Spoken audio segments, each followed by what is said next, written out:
Amazon founder Jeff Bezos, his brother, and two others had the thrill of a lifetime today. The quick but historic 11-minute flight launched them more than 65 miles above Earth on the private Blue Origin spacecraft.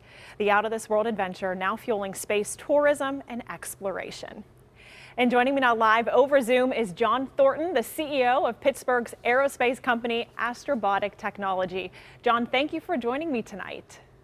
Thanks so much for having me. An exciting day for space. Yes, I thought of you this morning, and I wanted to know, how did you feel watching today's launch? Oh man, anytime a spacecraft goes up, it is a hair-raising, exciting experience. But to have one of the richest people in the world on a spacecraft with other folks, it's a whole nother level anytime humans are involved. So it was incredibly exciting. Our whole staff was watching the screens as the launch was occurring. And this just marks another great day for making space accessible to the world, having more and more private astronauts. It's a great day. Does the success of Blue Origin impact your company's dreams and future goals? It does. I mean, any success in space is a success for the industry as a whole.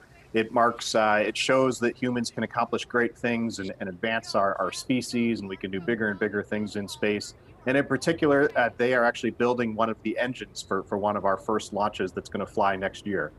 So Blue Origin's success means a lot to us. And they really set a first today, but what about Astrobotic? What firsts do you all hope to make very soon?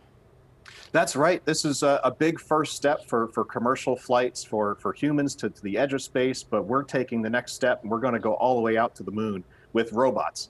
So our first mission flies next year. We're going to deliver about a dozen payloads from 6 nations all over the world and deliver them to the surface of the moon. We're also going to fly a big, large NASA payload to the surface of the moon in 2023. So both of those missions will be among the first commercial missions to fly to the surface of the moon, and it'll be the first time that America will return to the moon in nearly 50 years since Apollo. And John, it is interesting because it seems like there's a group of people that are sending people, and then there's the group that are working on sending things and payloads. Can you explain how you found yourself in that other group? That's right. Space needs people and it needs cargo, and we're focused on the cargo and robotics side of the house. But that's what Pittsburgh is great at, is the robotics side, and that's what we're doing here at Astrobotic in Pittsburgh's north side, focused on robotic delivery, bringing up science and instruments, and ultimately building the infrastructure eventually that will support the humans on the surface of the moon. Every good astronaut on surface is going to want a mobile rover driving around doing exploration and science.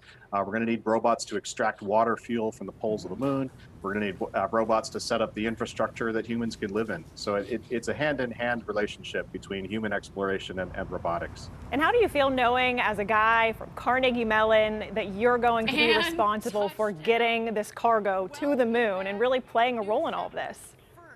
Oh, it's incredibly exciting. It just to have a hand and a piece of the story along the way, to connect humanity to the stars is just so exciting. And big congratulations to everybody today on the Blue Origin team. I can't imagine the stress of every person involved in that program, to be launching your boss to space, and everything's just got to go right. So just watching that countdown clock, watching the spacecraft go, watching it all just go right as expected is a big thrill. So big shout out to them, and I look forward to our moment next year when we fly to the surface of the moon in just a few short months. Well, best of luck to you, John. Thank you. I'm sure those other guys are celebrating tonight. Have a good one. Thanks for having me.